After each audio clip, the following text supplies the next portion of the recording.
전일 시장에서 하락한 종목 가운데 투자자들이 놓치지 말아야 할 알짜 종목을 소개하는 시간입니다. 이 말 올, 이걸 말아 올려. 그러니까 어떤 종목을 말아 올리면 좋을지 종목을 찾아보는 시간인데요. 오늘 함께할 분 소개해드리겠습니다. 하이투자증권 강북 WM센터 이화진 과장 나와 계십니다. 안녕하세요. 네, 안녕하세요. 네. 이 말 올 첫 번째 종목으로 픽해온 기업이 뭘까요? JYP 엔터. JYP 엔터요. 네. 물론 하이브나 요즘 SM 같은 경우는 뭐 따로 이제 이슈로 인해서 최근에 올라왔었지만은 결국에는 이제 그런 것 같습니다. 이제 실제적으로 2분기 때 콘서트 매출이 잘 나온 거 다 하긴 했고, 그러면 코로나 이후만큼 이제 실적이 더 성장할 수 있는 회사가 어디인가라는 이제 고민을 하게 됐는데, 일단 하이브랑 이제 YG 엔터 같은 경우는 좀 주가가 요즘 좀 좋지 않았던 상황이고, JYP는 상승 흐름을 계속 유지하고 있습니다. 일단 그 이유가 있지랑 이제 니주 같은 경우는 이제 일본에서 따로 이제 아티스트가 나온 이제 JYP의 이제 그 소속 가수인데요. 이제 내년에 이제 니주가 새로 새 팀으로 나오게 됩니다. 그만큼 지금 일본이 오늘 물론 이제 무비자 관련 입국 그런 이슈도 계속 나오긴 했습니다만은 결국 지금 일본 시장이 한류 유품 지난 올해 아까 주주 초에도 얘기를 했지만은 결국에는 일본 시장이 화장품과 더불어서 드라마 그리고 이런 가수들과에 대한 이슈가 계속 나오고 있습니다. 한류 유품이 그만큼 뜨겁다는 거기 때문에 JYP는 이제 3세대 아이돌 트와이스 그리고 있지 그리고 최근에 나왔던 엔믹스까지 다양한 아티스트들이 계속 나오고 있는 상황이기 때문에 지금 이제 하이브나 이제 YG 엔터 같은 경우는 아직은 다양한 이제 아티스트가 나오질 않은 상황이지만은 이제 JYP 같은 경우는 스트레이지 키즈까지 워낙 이제 신인 그룹까지 어느 정도 다양하게 나와 있다는 측면에서는 그나마 4분기 실적이 다른 회사들 대비해서 조금 긍정적으로 좀 봐야 되지 않을까 생각하고 있습니다. 뭐 주력 아티스트 앨범 발매가 되고 미국과 일본을 중심으로 한 월드 투어가 이제 예정이 되어 있기 때문에 모멘텀들은 많은 것 같고 제가 다른 엔터주들 사이에서 JYP 엔터를 볼 때 좀 강점으로 꼽는 것 중에 하나가 안정적인 재무 구조인 네. 걸로 알고 있거든요. 네. 뭐 이런 점들을 좀 봤을 때 몇 점을 일단 주실지. 한 5점 정도. 5점? 예. 생각보다 그렇게 후하진 않네요. 일단은 제일 중요한 거는 코로나 이전보다 나아질 건가에 대한 고민이 계속 나오고는 있는데 물론 이제 있지나 이런 새로운 엠미스 같은 경우는 이제 워낙 이제 트와이스만큼의 매출을 올리기에는 조금은 시간 걸릴 수는 있습니다. 그나마 긍정적인 상반기부터 이제 SM의 S파처럼 걸그룹이 이제 앨범 발매가 어느 정도 실적이 나왔다는 측면. 워낙 이제 돈을 안 쓴 남성들이 돈을 안 쓴다는 얘기가 나왔었던 걸그룹이었는데 초동 판매가 100만 장 이상 나오게 되면서 뉴진스 이제 덩달아 향후에는 뭐 있지나 니주 같은 부분들이 이제 걸그룹도 앨범 발매가 생각보다 실적이 잘 나온다라고 가정을 했을 때 이제는 조금은 보수적보다 조금 나올 수 있는 5점 정도면 괜찮지 않을까 생각하고 있습니다. 그러니까 5점이기는 한데 다른 엔터주들과 비교했을 때는 나는 JYP 엔터를 탑픽으로 본다.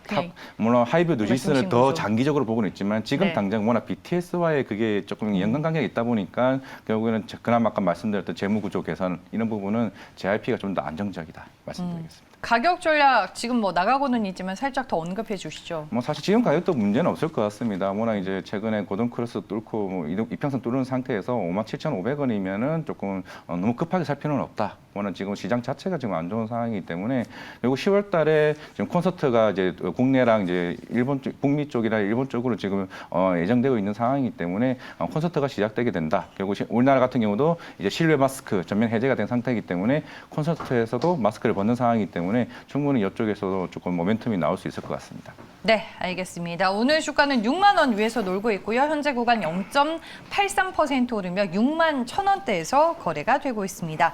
네, 다음 두 번째 종목 들어볼게요. 예, 스튜디오 드래곤. 점수 먼저 들어볼게요. 이 종목은 몇 점이에요? 6점입니다. 아, 6점. 네. 1점이 더 나왔습니다. 네. 스튜디오 드래곤은 어떤 투자 포인트를 보고 계신가요? 이게 이제 서서히 조금 이제 통신사 IP 대 OTT도 나오고 있고 이제 글로벌 시장에 대한 OTT도 계속 나오고 있는데 이제 조금 하나의 제작에 대한 드라마가 나오게 되면은 서서히 다중적인 OTT에 편성이 되고 있습니다. 최근에 뭐 빅마우스나 아다마스와 같은 부분들도 계속 이제 넷플릭스나 디즈니 플러스에도 이제 같이 동시 방영하는 케이스도 있고 그렇게 되면 판권 수익이 두 배로 나오게 되거든요. 실제로 제작비의 20% 정도가 실적으로 인정되는 상황인데 지금 워낙 이제 작은 낚시들이나 다른 드라마 업체들도 긍정적으로 보고 있고 이게 콘텐츠 중앙도 마찬가지겠지만 스튜디오 드래곤도 최근에 길피처스 회사를 이제 인수를 했습니다. 실제로 스토브리그나 원더우먼 드라마를 제작하는 회사고 실제로 작가가 10명 있는 그런 에이스토리 같은 회사를 이제 인수를 했었는데 결국에는 향후 이런 자회사들을 이제 두고 좀 더 많은 제작을 형성하기 위해서 조금 대형화하는 과정이라 좀 볼 수가 있겠습니다. 콘텐츠 중앙도 결국은 이런 자회사를 10개 정도를 가지고 있으면서 조금 지금 당장은 인수 비용에 따라서 실적이 조금 안 나올 수는 있습니다. 그런 부분들이 향후 좀 삼각되어 가면서 조금 나아지는 부분이기 때문에 결국은 성장을 위해서 좀 인수하는 과정이다 말씀드리겠습니다. 네, 과거에는 이제 TV 채널에만 공급이 가능했었던 제작 콘텐츠를 유통하는 플랫폼이 지속적으로 늘어나고 있다는 거는 뭐 누가 봐도 분명한 성장 스토리고 모멘텀이 될 것 같고 길픽처스 인수로 인해서 좀 경쟁력을 강화해 나가고 있다라고 말씀을 해주셨습니다. 스튜디오 드래곤도 은근 주가가 조금 무거워요. 네, 무거워요. 엉덩이도 무거워서 잘 안 가기는 하는데 매수 전략 짚어주신다면. 가격대는 뭐 63,200원. 네. 그동안 많이 빠졌기도 했고 사실 뭐 가격대는 큰 무리가 아니겠지만 이제 자꾸 제가 가격대를 좀 낮은 가격대 매수 가격대를 말씀을 드렸던 거는 지금 이제 시장 자체를 조금 감안해서 조금 말씀을 드리고 있습니다. 네, 알겠습니다. 2분기 후실적을 발표했음에도 불구하고 그렇죠. 단기적인 주가 조정을 겪었던 스튜디오 드래곤입니다. 뭐 어제 이제 하락을 해서 그 안에서 이말 올 종목으로 골라주셨는데 현재 주가는 강보합권에서 거래가 되고 있습니다. 다음 세 번째 종목이죠. 네, 사이맥스 말씀드리겠습니다. 몇 점일까요? 사이맥스는 6점 말씀드리겠습니다. 네, 투자 포인트는요? 이게 앞에 패널분께서도 로봇 관련주를 얘기했었는데 사실 이 회사도 로봇 관련주입니다. 이제 반도체 웨이퍼 이송 장비 전문 업체인데 일단 전 세계적으로는 지금 브룩스 오토메이션이라는 회사가 1위 회사인데 이제 이 회사 같은 경우는 웨이퍼 이송 장비에서 지금 바이오 쪽으로 지금 넘어간 상황이기 때문에 지금 오히려 이제 경쟁자가 거의 없는 이제 상황입니다. 실제로 지금 세메스에 들어가는 공급 계약의 80%를 지금 오히려 사이맥스가 지금 가져온 상황이고 결국 아까 로봇 관련주를 말씀을 드렸는데 이게 작년에 사이버그랩이라는 회사를 이제 인수를 했고 지금 뭐 PSK나 워닝 IPS와 같은 회사의 지금 테스트 결과가 나오고 나서 하반기쯤에 이거를 이제 양산할 계획입니다. 이게 ATM 로봇이라고 하는 게 이게 다관절 5축 로봇입니다. 그리고 지금 워낙 이제 이런 로봇 같은 경우는 일본에서 대부분 수입을 해왔었는데 이제 본격적인 국산화로 인해서 그만큼 마진이 많이 생길 수가 있겠죠. 이제 마진으로 인해서 내년부터는 오히려 그런 영업이익 측면에서 굉장히 긍정적으로 흐름으로 좀 보일 수 있지 않을까. 물론 지금 전반적으로 반도체 시장이 업황이 안 좋은 상황이기 때문에 오히려 지금 주가에 대한 지금 하락 여부는 그동안 투자 측면에서 좀 보시면 될 것 같고 결국은 내년부터 본격적인 성장이 나온다 하면은 지금부터 매수 관점으로 봐도 괜찮지 않을까 생각하고 있습니다. 이게 로봇 모멘텀으로 보시는 네, 거예요? 로봇 메모트로 보고 있습니다.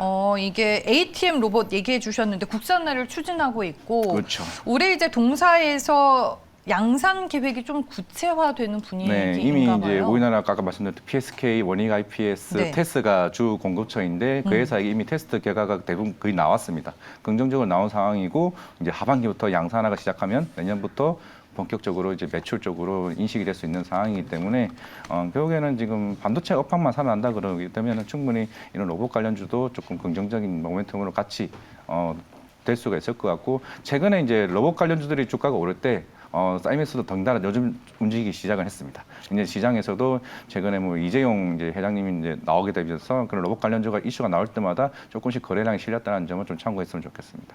시장의 관심을 조금씩 받기 시작했다라고 얘기를 해주셨습니다. 뭐 8월 들어서 9월 들어서 좀 일시적으로 거래량이 실리는 모습들은 포착이 됐는데 가격 전략은 그러면 얼마나 보세요? 아까 다르게 이거는 지금 가격대도 충분히 무난할 거라서 보고 있고요. 제가 오늘 말씀드린 건 14,450원 좀 매수해도 되지 않을까 생각하고 있습니다. 네, 14,450원 이하 매수 권유를 해주셨는데 그렇게 되면은 현재 가격에서 지금 매수가 가능하다라는 점 참고하시길 바라겠습니다.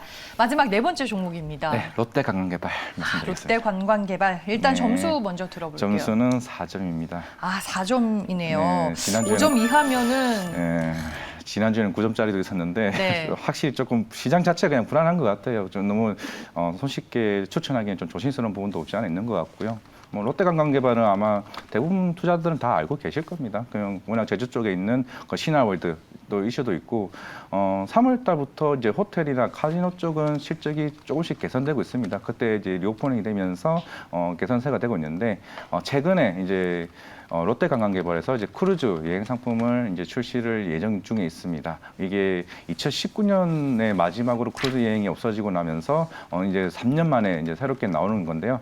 그만큼 여행 상품에 대한 부분 우리가 흔히 이제 물론 환율 효과도 있겠지만은 조금 비용이 따는 큰 프리미엄 상품을 출시하게 되면서 여행에 대한 매출도 조금 기대를 해볼 수 있지 않을까 좀 생각을 하고 있습니다. 이게 호텔도 좋아지고 있고 카지노도 좋아지고 있고 아까 말씀드린 일본 무비자 관련 이슈도 있는 상황이었고. 그러면은 이제 실적적인 측면인데 물론 올해까지는 영업이익 적자는 계속 지속될 것으로 보이고는 있습니다만은 물론 항공 관련주도 있겠지만은 이제 내년부터는 좀 전반적으로 재무적인 개선이 좀 본격화되지 않을까라고 생각을 하고 있습니다. 그래도 뭐 긍정적인 포인트 위주로 말씀을 해주시긴 하셨는데 오늘 좀 주가가 많이 빠지고 있어요. 롯데관광개발.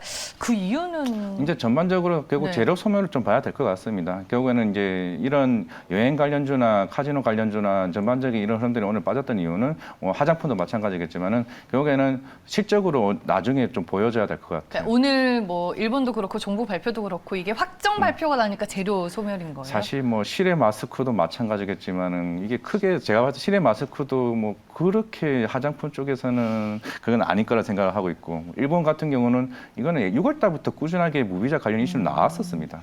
그리고 뭐 이제 10월 좀 가까이 되니까 이제 이런 이슈가 본격적으로 얘기가 나왔습니다만은 결국에는 시장은 이제 올해 작년부터 계속 나왔던 리오프닝 관련해서는 결국에는 실적이 보여져야 그런 모습들이 보여주는 모습이 나와야 좀 투자자 입장에서는 조금 투심이 살아나지 않을까 생각하고 있습니다. 네, 알겠습니다. 마지막 종목은 롯데관광개발이었습니다. 오늘 한 종목을 조금 더 볼까 해요. 하락하고 있는 종목에서 찾아봤는데 SK이노베이션입니다. 네. 먼저 주가 흐름이 어떤지 살펴보도록 할게요. SK온의 투자 유치 작업 본격화와 관련한 언론 보도에 대해서 전일 이제 공시를 내놨습니다.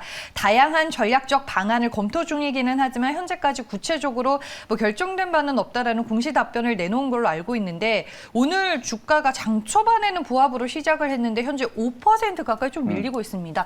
이 이슈 영향 때문일까요? 아니면 오늘 어떤 이유 때문에 좀 이렇게 많이 밀리나요? 물론 그건 단기적 이슈도 있겠지만은 네. 이제 결국에는 SK이노베이션 같은 경우는 이제 올해 상반기 결국에는 유가가 어느 정도 상승하게 되면서 정제 마진에 대한 이슈 그에 대한 수익성도 개선이 됐지만은 최근에 아시다시피 어느 정도 유가가 빠지게 되면서 하반기에는 이런 부분들이 수익성이 조금 줄어든다는 점. 그러면 이제 SK온에 대한 이제 북미 시장에 대한 흐름인데 이건 그런 2차 전지와 관련된 이슈도 조금 중장기적으로 좀 봐야 되지 않을까 생각하고 있고 이건 SK온 같은 경우도 2025년에 좀 증설 완료가 좀 예정되어 있는 상황이기 때문에 결국에는 2차 전지에 따른 흐름을 가되 지금 상황은 좀 유가에 대한 부분이 좀 시장이 더 본격적으로 보는 모습이기 때문에 그에 대한 흐름을 좀 봐야 되지 않을까 싶습니다. 뭐 이거는 제가 지금 픽한 종목이긴 한데 점수를 주신다면 몇 점을 점수를 주면 한 그래도 중장기로 보면 7점 정도 보고 어허. 지금 상황에서는 4점 정도로 봐야 될 것 같습니다. 네, 알겠습니다.